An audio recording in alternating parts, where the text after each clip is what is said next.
नमस्कार। आपका स्वागत है मेरे YouTube चैनल रह जी के भाई पे। तो दोस्तों, हम कक्षा 10वीं का गणित यूनिट 3 पढ़ रहे हैं, जिसमें हम प्रश्नावली 3.2 का टॉपिक चल रहा है। और हमारे जो पाठ का नाम है दो चर वाले रैखिक समीकरण। ठीक है दोस्तों, तो हम आज उसके विषय में आगे बढ़ते हैं। आप बस निरंतर वीडियो को देखते रहिए और उसको अच्छे से एक्सरसाइज कीजिए। उन जिन सवालों को मैं करा रहा हूँ तो आपको सवाल क्लियर ही समझ में आएंगे। तो ठीक है, चलिए आज हम आगे बढ़ते हैं। हमारी यूनिट है, उस यूनिट का नाम है दो चर वाले रैखिक समीकरण। ठीक है, कल हमने आपको 2 सवाल कराए थे। अब आज हम आपको तीसरा सवाल कराने जा रहे हैं। जैसे कि वो सवाल है, क्वेश्चन नंबर 3 है दोस्तों, 3x माइनस वाई बराबर 3 और 9x माइनस 3y बराबर 9। ये आपका समीकरण 1 है, ये आपका समीकरण 2 है। हम यहाँ लिखेंगे समीकरण 1 व 2 की तुलना व्यापक समीकरणों से करने पर। तो आपके जो व्यापक समीकरण हैं वो क्या है? a1x b1y बराबर c1, a2x b2y बराबर c2। ये आपका समीकरण 1 है, ये आपका समीकरण 2 है।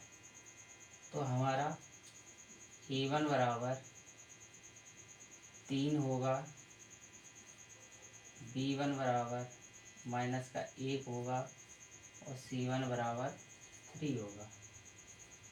a2 बराबर 9 होगा, b2 बराबर माइनस का 3 होगा और c2 बराबर 9 होगा। ठीक है दोस्तों, अब हमें इसमें क्या करना है? हमें इनके अनुपात ज्ञात करना है। a1 बटे a2 बराबर 3/9 होगा, प्राप्त होगा। तो 3 एकम 3, 3 तिरको 9। तो हमें इसका अनुपात क्या प्राप्त होगा? 1/3। इसी प्रकार हम b1 बटे b2 का अनुपात प्राप्त करेंगे। तो ये भी -1/-3। तो माइनस से माइनस कैंसिल हो जाएगा, तो यहाँ पे बचेगा हमारा 1/3। इसी प्रकार से c1 बटे c2 ज्ञात करते हैं तो 3/9 प्राप्त होता है। और ये हमें 3 एकम 3 और 3 तिरका 9, ये हमें मिलता है 1/3। ठीक है दोस्तों, हम थोड़ा सवाल को इस तरफ करते हैं। अब हम कह सकते हैं इनके अनुपात क्या निकले? ये भी 1/3, 1/3 बराबर 1/3 बराबर 1/3। अर्थात क्या निकला हमारा अनुपात? a1 बटे a2 बराबर b1 बटे b2 बराबर c1 बटे c2। अगर इस तरह का प्रतिबंध हमारा बनता है समीकरणों के द्वारा, तो समीकरण के हल अनंत अनेक होंगे। तो हम कह सकते हैं, अतः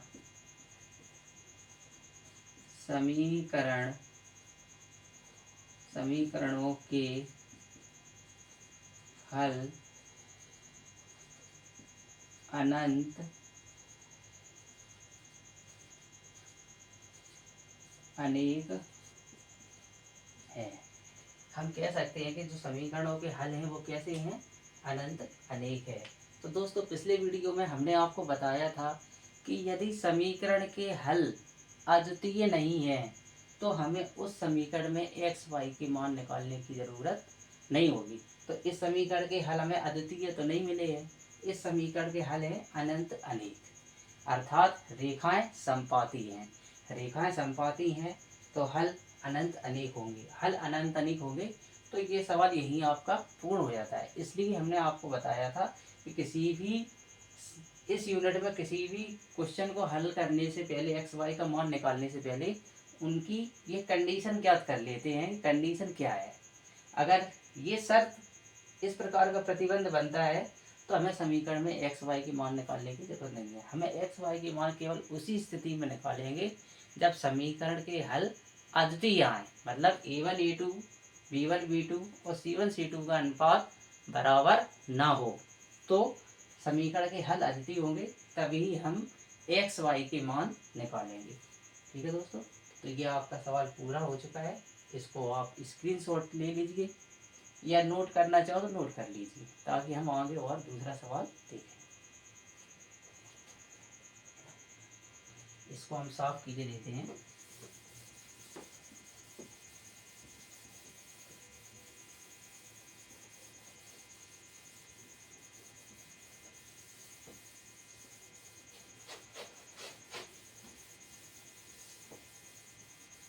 अब हमारा जो अगला सवाल है वो कुछ इस प्रकार से है। एक सेकंड रुक जाइए।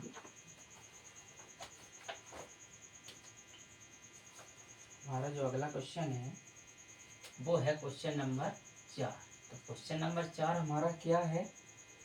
0.2x प्लस 0.3y बराबर 1.3।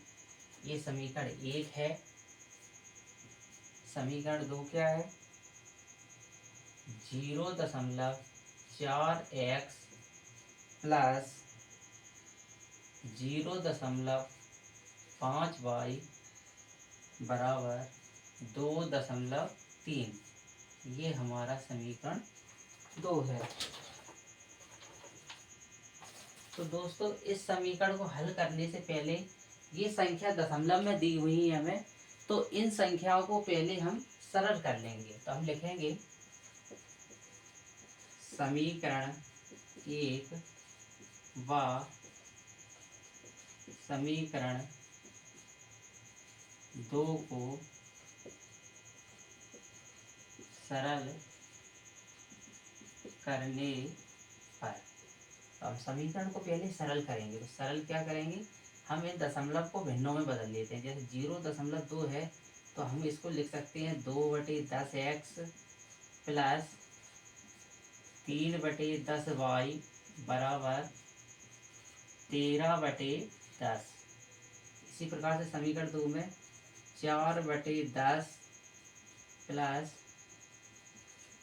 5/10 ये 4/10x और ये 5/10y बराबर 23/10। ठीक है, हमने इसमें नीचे 10 इसलिए रखे क्योंकि दशमलव के बाद केवल एक ही अंक है, तो एक ही शून्य उसके हर में बचेगा जब हम दशमलव संख्या को भिन्न में बदलते हैं। तो अब हम इसको आगे और सरल करेंगे अगले स्टेप में। तो इसका और इसका एलसीएम लेंगे तो एलसीएम 10 आएगा। यहाँ पे हो जाएगा 2x 3y बटे 10 बराबर 13/10। इसी प्रकार से समीकरण हो जाएगा दूसरा भी 4x 5y बटे 10 बराबर 23 बटे, यहाँ पे 23 के बटे में 10 है। तो दोस्तों अगले स्टेप में हम क्या करेंगे? 10 को उस तरफ ले जाएंगे। तो हमारा क्या होगा? 2x 3y 13/10 गुणा 10। ऐसे ही समीकरण 2 में करेंगे 4x 5y 23/10 गुणा 10। तो तो ये हमारा यहाँ 10 से 10 कट जाएगा, समीकरण 1 व 2 को। अब हम इसको नया समीकरण कह सकते हैं कि हमारा नया समीकरण बन गया 3x 3y बराबर 13 बराबर समीकरण 3 और 4x 5y बराबर 23 समीकरण 4। इस तरह से दोस्तों हमारे समीकरण 3 और 4 बन चुके हैं। हम 3 और 4 को प्रतिस्थापन विधि से हल करेंगे। हम लिखेंगे प्रतिस्थापन विधि से। कौन सी स्थापन? प्रतिस्थापन विधि से। अब प्रतिस्थापन विधि से हल करना है तो इसमें हमें क्या करना होगा? समीकरण 3 से, समीकरण 3 से, समीकरण 3 से हम इसको लेते हैं तो क्या होगा? समीकरण 3 2x 3y बराबर 13। आगे सवाल को हम यहाँ हल कर किए लेते हैं। देखिए दोस्तों, हम क्या करेंगे? समीकरण 3 को, समीकरण 3 को हम x का मान बनाएंगे यहाँ से। तो 2x, x बराबर हमारा क्या बनेगा? 13 माइनस 3y बटे 2। ये हमारा x का मान बनेगा। अब हम क्या करेंगे? x का मान समीकरण 2 में प्रतिस्थापित करने पर, प्रतिस्थापित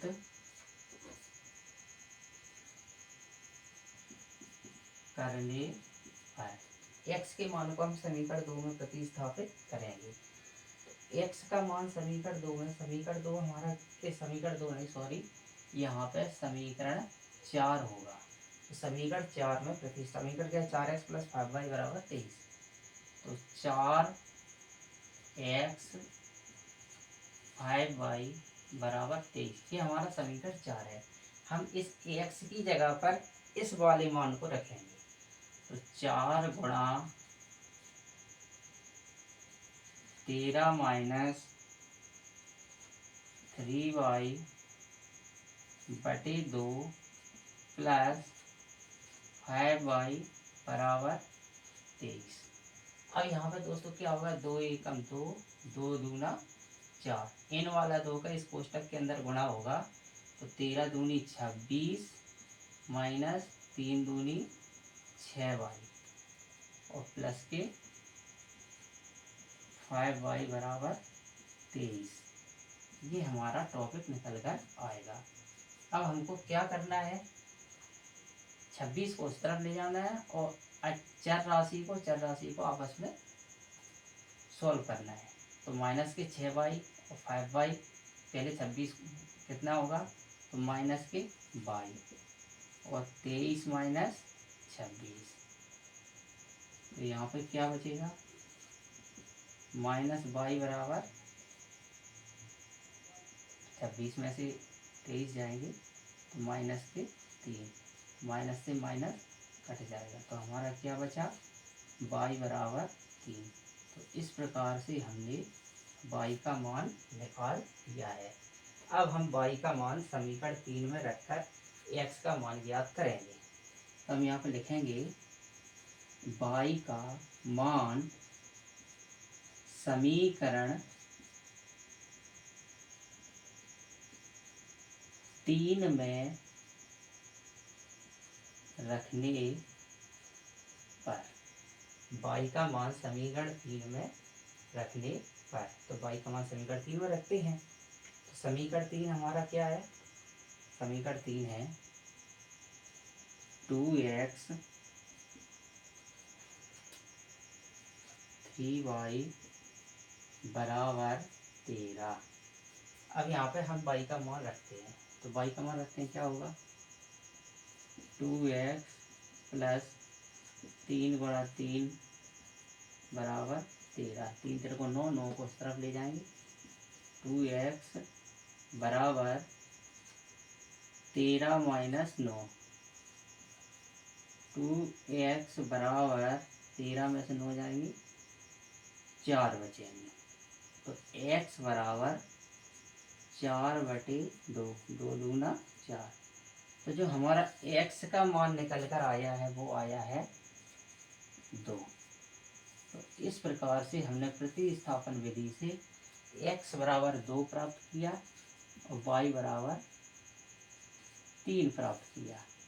तो दोस्तों, यदि आपको सवाल समझ में आया हो तो कमेंट में हमें ज़रूर बताएं कि सवाल हमें समझ में आया है, क्वेश्चन अच्छी तरीके से समझ में आया है, और उसमें कोई कमी रह गई हो तो वो भी बताएं, तो मैं उसको दूर करने का प्रयास करूँगा। और इसी तरह से हम धीरे धीरे आगे बढ़ेंगे और पूरे गणित को सॉल्व कर लेंगे। तो इस सवाल को आज के लिए इतना ही। अगले वीडियो में हम आपसे फिर मिलेंगे। धन्यवाद।